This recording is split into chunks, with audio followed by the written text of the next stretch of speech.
through the items that we've already done. I'll start with the proposed changes to the scoring workbook. So 25-year census data I think it's available fine. to us at this time.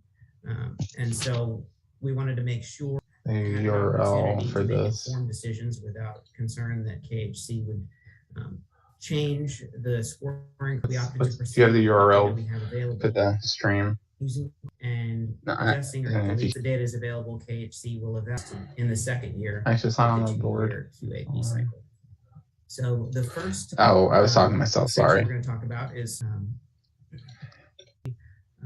in order to make sure that okay, mine's not. And the asset information available. And so we will require applicants to obtain their asset management score no earlier than 60 days prior to the application deadline.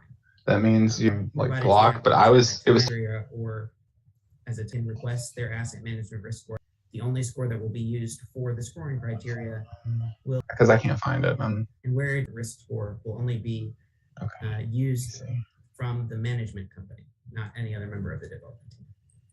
Evaluating our internal and external operations with the goal as possible for our staff, our customers, and our partners. For a long time, we've been incentivizing participation of the disadvantaged businesses, teams that included disadvantaged businesses. We have decided to weight the participation of disadvantaged businesses slightly differently, and as a category as well. So, it sounds like it, but it also sounds like it's recording my audio. So I'm gonna get off of here, but it's playing on YouTube. Developer or co-developer, Bye. they will receive slightly more points. I'm gonna open it up for questions or comments. If anyone, I do not have the chat up. Anthony, have there been? Not at this time.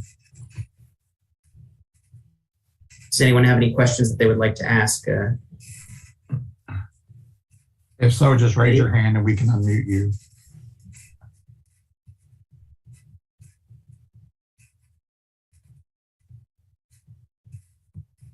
It's like we have a raised hand from Anthony Elmore. All right, go ahead, Anthony. Hi, Sam. Has there been any discussion with syndicator on the partners? I think you're cutting out. I apologize. It might be best if you ask the question in the chat. Yeah, Anthony, if you'll type your question in the chat, I'll ask it verbally.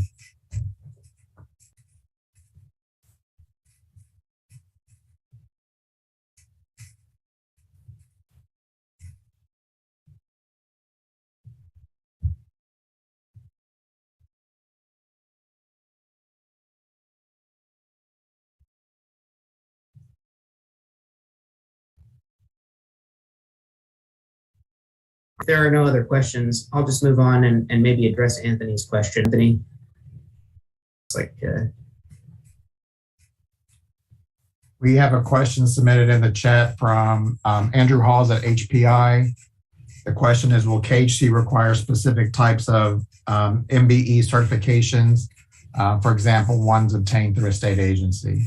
Yes, so it will be listed out, and it's the same certifications that we have requested in past UAPs. So the MBE WBE certification is through the finance cabinet. The DBE certification is through the transportation cabinet, and the item. I know previously rehab units weren't counted, and then it looks like the last couple of years you all are now counting the rehab units again. No, I think you're right. I think rehab units, especially if they've been, would not be. We may need to update that particular scoring criteria to make that clear, but that is our intent. Okay, thank you.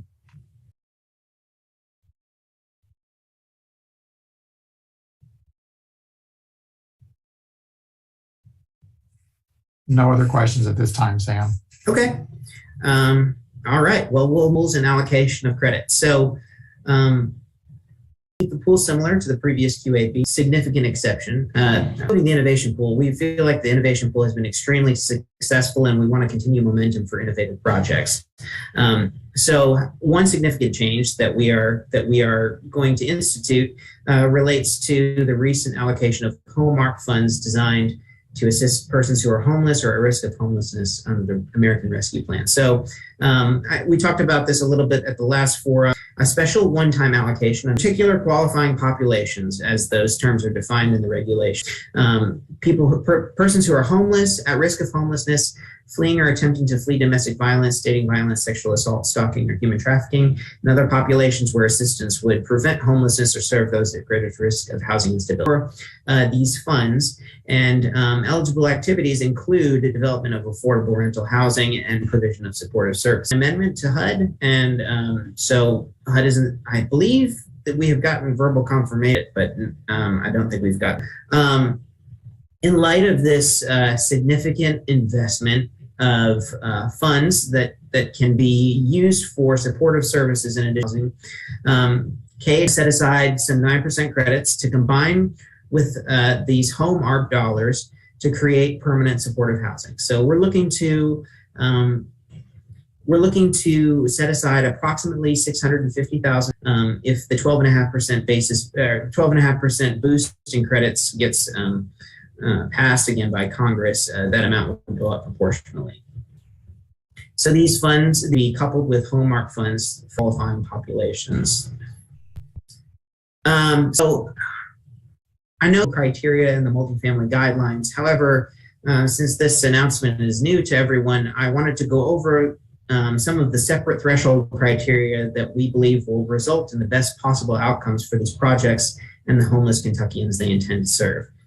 These criteria are not yet finalized, but we feel pretty good about them where they are right now, and we would welcome any input from the development community, especially those of you who have experience with supportive housing. So, for permanent support, or must provide evidence of significant experience developing, owning, and managing supportive housing. I know this will require some planning on the. They issued an e-gram for being put on by the Corporation for Supportive Housing. Applications for that are due February 10th. That or other supportive housing training options. We wanted to be clear that this will be, you can plan accordingly if you intend for consideration in this pool.